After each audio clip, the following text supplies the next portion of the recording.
بسم اللہ الرحمن الرحیم۔ السلام علیکم، میں حسینی شہزادی۔ آج کا ہمارا ٹاپک ہے کہ کسی بھی نیکی کو حقیر مت جانیے۔ تو شروع کرتے ہیں ایک واقعے سے، ایک شخص کے واقعے سے جس نے 100 قتل کیے لیکن پھر بھی اس کو اللہ تعالیٰ نے بخش دیا۔ اور اس نے ایسا کون سا کام کیا کہ اس نے 100 قتل کیے؟ ایک انسان کو قتل کرنا پوری انسانیت کے برابر ہوتا ہے۔ تو اس نے 100 قتل کیے لیکن اللہ تعالیٰ نے اس کو بخش دیا۔ آپ کے ذہن میں ایک کوسچن ریز ہو رہا ہوگا کہ ایسا کون سا اس نے نیک کام کیا، ایسا کون سا بڑا کام کیا جس کی وجہ سے اللہ تعالیٰ نے اس کو بخش دیا اور اس کو جنت سے نواز دیا۔ تو چلتے ہیں اس واقعے کی طرف۔ ایک شخص نے 99 قتل کیے اور وہ ایک راہب کے پاس گیا، ایک شخص کے پاس گیا اور اسے کہنے لگا کہ میں نے 99 قتل کیے ہیں، تو کیا میرے لیے کوئی ہے کہ میں توبہ کر سکوں، میری توبہ قبول ہونے کا کوئی راستہ ہے؟ راہب نے کہا کہ نہیں، تم نے تو 99 قتل کر دیے، اس کا تو کوئی راستہ نہیں، تمہاری توبہ قبول نہیں ہو سکتی، تم یہاں سے چلے جاؤ۔ اس نے دل میں سوچا، اس شخص نے، کہ 99 قتل تو میں نے کر دیے لیکن میری توبہ قبول نہیں ہو سکتی۔ یہاں اس نے دل میں پتہ نہیں کیا سوچا اور اس نے اس راہب کو بھی قتل کر دیا۔ اس نے سوچا کہ چلو 100 قتل پورے کر لیتا ہوں۔ اس نے 100 قتل پورے کر لیے۔ اس کو مار کے راہب کو جب وہ گیا تو پھر اس کے بعد وہ ایک عالم کے پاس گیا اور اس عالم سے کہنے لگا کہ میں نے 100 قتل کیے ہیں اور اس طرح میں ان کے پاس گیا، انہوں نے ایسے بتایا، میں نے اس کا بھی قتل کیا، اس طرح اس نے سارا اس کو واقعہ گوش گزار کیا اور پھر ان سے وہی سوال کیا کہ کیا میری توبہ قبول ہو سکتی ہے؟ میں دل سے توبہ کرنا چاہتا ہوں اور مجھے بتائیں کہ وہ کون سا راستہ ہے جس سے میں توبہ کر سکتا ہوں۔ عالم نے کہا کہ تمہاری توبہ قبول ہو سکتی ہے ایک شرط پر کہ جس بستی میں تم رہتے ہو وہ گناہ گاروں کی اور نافرمانوں کی ہے، تم اس بستی کو چھوڑ کر وہاں سے چلے جاؤ، جس طرح تبلیغ میں کہتے ہیں کہ اپنا گھر بار چھوڑ دو، اپنا بستر اٹھاؤ اور فلاح کے لیے چلے جاؤ، تو تم اسی طرح اپنی بستی کو چھوڑ دو اور یہاں سے نکل جاؤ۔ اس نے کہا کہ ٹھیک ہے۔ وہ چلا گیا، نکل گیا وہاں سے، اپنی بستی کی سے نکلا اور جب وہ اپنی بستی سے نکل گیا تو راستے میں کیا ہوا کہ اس کو موت جو ہے اس کے اوپر طاری ہونے لگ گئی اور وہ ایسے لڑکھڑا کر زمین پر گر گیا، لیکن اس کے جو حوصلے تھے وہ بلند تھے اور وہ چاہتا تھا کہ وہ اس منزل تک پہنچ سکے اور ان نیک لوگوں میں جا کر، اس بستی میں جا کر وہ خود کو نیک بنا سکے اور اپنے لیے معافی طلب کر سکے خدا سے۔ اور جیسے وہ زمین پہ گرا اس نے خود کو آگے لے کے جانے کی کوشش کی، اس نے خود کو گھسیٹا آگے کی طرف لیکن وہ نہیں جا سکا اور وہیں پر اس نے دم توڑ دیا اور وہ جو ہے وہاں پہ مر گیا۔ تو کیا ہوا کہ جب ملک الموت وہاں پہ پہنچے اور انہوں نے اس کی جان قبض کرنے لگے تو وہاں پہ 2 فرشتے آئے، ایک فرشتہ رحمت کا اور ایک فرشتہ عذاب دینے والا۔ دونوں فرشتے جب پہنچے دونوں نے یہ باتیں شروع کر دی کہ ہم اس کو لے کے، ایک رحمت والے فرشتے نے کہا کہ میں اس کو جنت میں لے کے جاؤں گا چونکہ یہ اللہ کی راہ میں نکلا تھا اس بستی میں جانے کے لیے، توبہ کرنے کے لیے،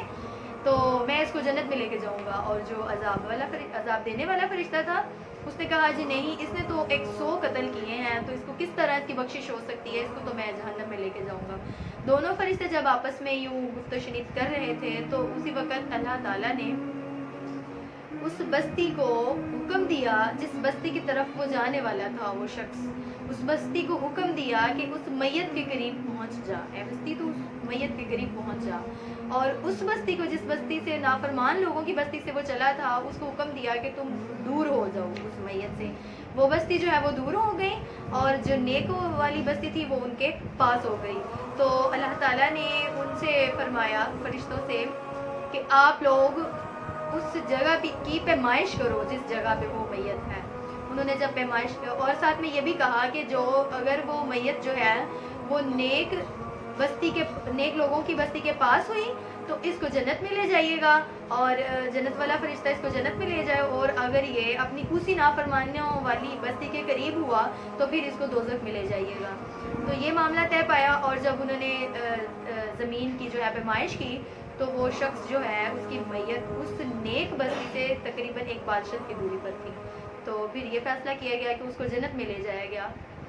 تو آپ دیکھیں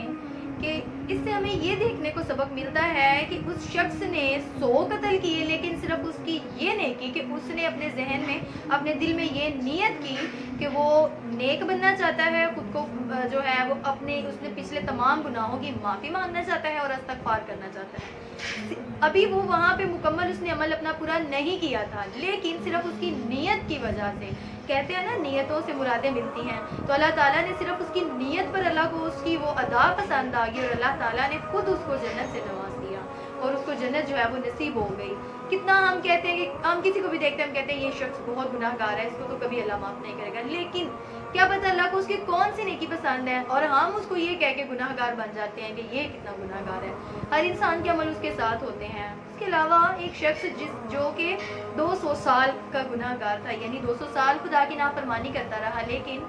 ایک دن کیا ہوا کہ اس نے جب اس کی وفات ہو گئی اور وہ مر گیا تو بنی اسرائیل کے لوگوں نے اس کو اٹھا کے گوبر میں پھینک دیا، گندگی کے ڈھیر پر اس کو پھینک دیا اور کہا کہ یہ بہت گناہ گار شخص ہے، اس نے اللہ تعالیٰ کی بہت نافرمانی کی ہے۔ اللہ تعالیٰ نے حضرت موسیٰ علیہ السلام کو حکم دیا کہ اے موسیٰ جاؤ اور جا کے اس شخص کو وہاں سے اٹھاؤ اور اس کا نماز جنازہ پڑھو۔ اور حضرت موسیٰ علیہ السلام نے عرض کی کہ اے میرے رب، وہ شخص تو بنی اسرائیل تو کہتے ہیں کہ وہ شخص بہت گناہ گار ہے، 200 سال سے گناہ فرمانیاں کر رہا ہے، تو کس طرح مطلب اس کے اوپر اتنی اس کی بخشش کیسے ہو سکتی ہے؟ تو اللہ تعالیٰ نے فرمایا کہ